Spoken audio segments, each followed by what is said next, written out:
Oi, gente! Meu nome é Lígia Petrolini de Oliveira e nessa aula vou falar sobre projeto científico. Esta videoaula possui acessibilidade para deficientes auditivos.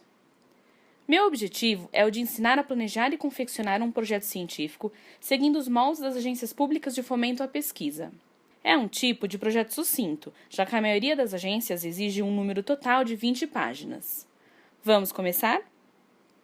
A primeira etapa consiste na escolha do tema a ser estudado, que seja do interesse para a proposição de um projeto. Em seguida, deve-se propor uma hipótese, uma questão a ser resolvida ou um objeto de investigação do estudo, que seja relacionada ao tema escolhido.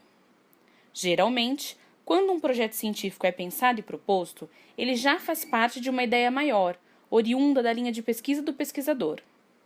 Entretanto, quando se trata de um projeto isolado e aberto, facilita pensar em algum tema que seja do cotidiano de cada um. Dessa forma, naturalmente alguma questão já foi vivida, alguma pergunta já foi feita e alguma hipótese já foi traçada. E então, basta desenvolver melhor a ideia, buscar subsídios e avaliar se aquela questão é factível de ser testada ou resolvida. Usarei como exemplo a área de trabalho na qual estou inserida. Portanto, a partir de agora, todos os exemplos citados fazem parte da área de concentração de Biologia e Biomedicina. Vou usar como exemplo o tema câncer. A minha pergunta será: incidência e mortalidade. Neste caso, minha hipótese a ser testada é: as taxas de incidência e mortalidade na região X diferem muito das taxas mundiais? Ao longo do desenvolvimento do projeto, novas hipóteses poderão surgir e serem testadas.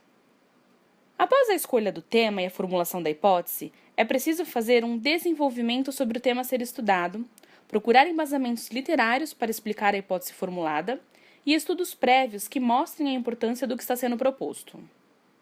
Existem bancos de dados onde é possível buscar essas informações, na forma de textos, livros, imagens ou arquivos. É possível utilizar qualquer uma das ferramentas de busca disponíveis na internet, utilizando palavras-chave. Entretanto, quando se trata de um projeto científico, as fontes mais atuais e confiáveis estão nos bancos internacionais públicos, como o do National Center for Biotechnology Information, o NCBI. Outros bancos muito utilizados são os periódicos da CAPES, o Google Scholar, o Cielo e as bibliotecas das grandes universidades, como a da USP. Seguindo o exemplo, aqui está apresentado um artigo de revisão sobre a prevenção do câncer. Este artigo em PDF foi baixado da internet através do site NCBI. É na introdução do projeto científico que começa a fundamentação do projeto. Nesta etapa, a revisão de literatura permite que o tema seja desenvolvido e explicado. Deve-se fazer uma síntese e uma compilação dos textos científicos que foram estudados, articulando os conceitos que conduzem à formulação do problema. A ideia que serviu como base para a proposição da hipótese é aprimorada e, por fim, apresentada.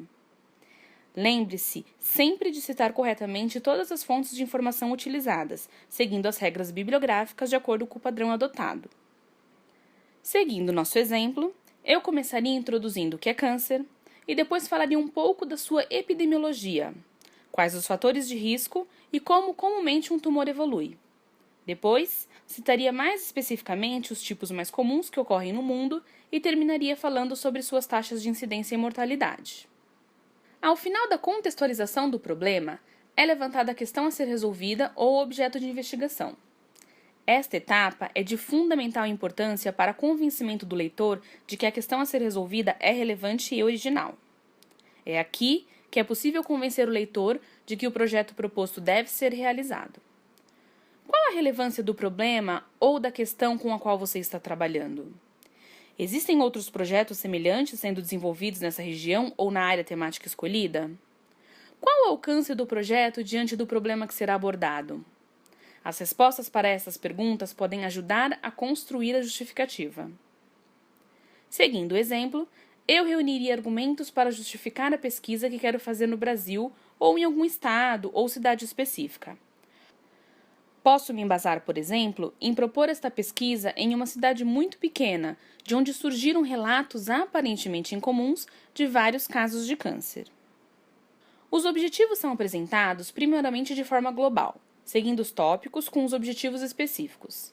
De forma geral, os objetivos traduzem o que se pretende alcançar com o proposto no projeto científico. Seguindo o exemplo, o objetivo geral do meu projeto seria o de avaliar a incidência e mortalidade por câncer na região X.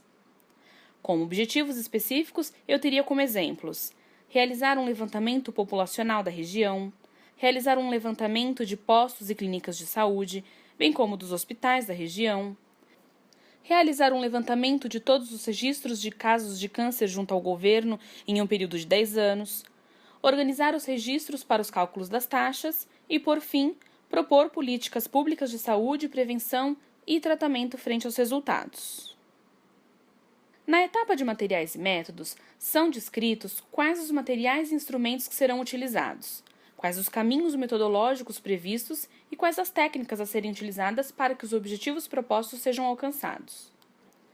Trata-se de uma descrição minuciosa, detalhada, rigorosa e exata do planejamento prático do projeto, com informações sobre com o que se pretende trabalhar, quais textos, quais questionários, quais equipamentos, quais procedimentos, isto é, qual é o seu material de trabalho, responsável por gerar os dados a serem analisados e os métodos que utilizará durante o desenvolvimento do projeto.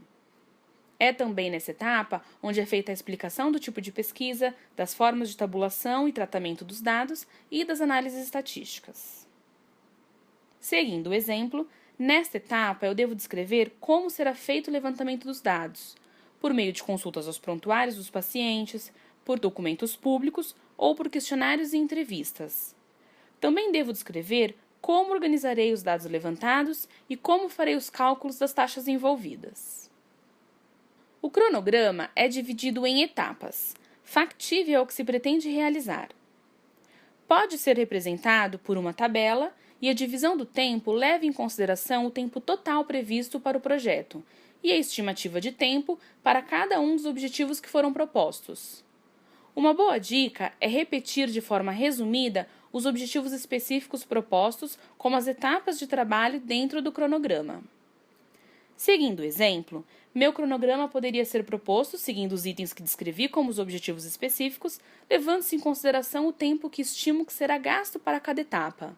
Por exemplo, o levantamento dos dados certamente levará mais tempo do que a organização deles e os seus cálculos. Na etapa de referências bibliográficas, é citado e ordenado todo o material utilizado para o projeto de pesquisa, seguindo as normas bibliográficas adotadas no projeto. Usualmente, são adotadas as normas da Associação Brasileira de Normas Técnicas, a ABNT, largamente utilizada no Brasil. As citações podem seguir o sistema numérico ou o sistema autor-data. No sistema numérico, a indicação da fonte é feita por números arábicos, em ordem consecutiva, entre parênteses. A referência completa da fonte deve constar na lista de referências em ordem numérica e crescente e de acordo com a ordem de ocorrência no texto. No sistema autor-data, a indicação da fonte é feita por autoria e data de publicação. Ao final, a lista de referências é organizada por ordem alfabética de autor. A última etapa do projeto consiste em descrever de modo sucinto do que se trata o trabalho, incluindo brevemente cada uma das suas etapas. Facilita muito deixar para escrever o resumo depois que o trabalho esteja pronto e formatado, pois assim é possível ter uma visão ampla do projeto todo, de forma a retratar com mais objetividade o que está sendo proposto. Utiliza-se entre 200 a 250 palavras. Por fim, após resumir todo o projeto, deve-se propor um título, ou ainda, é possível que um título previamente assumido seja revisto, visando adequar o título o mais próximo possível do objetivo final do projeto. É isso, gente! Espero que tenham gostado da aula e que ela tenha sido bastante proveitosa. Obrigada e até a próxima!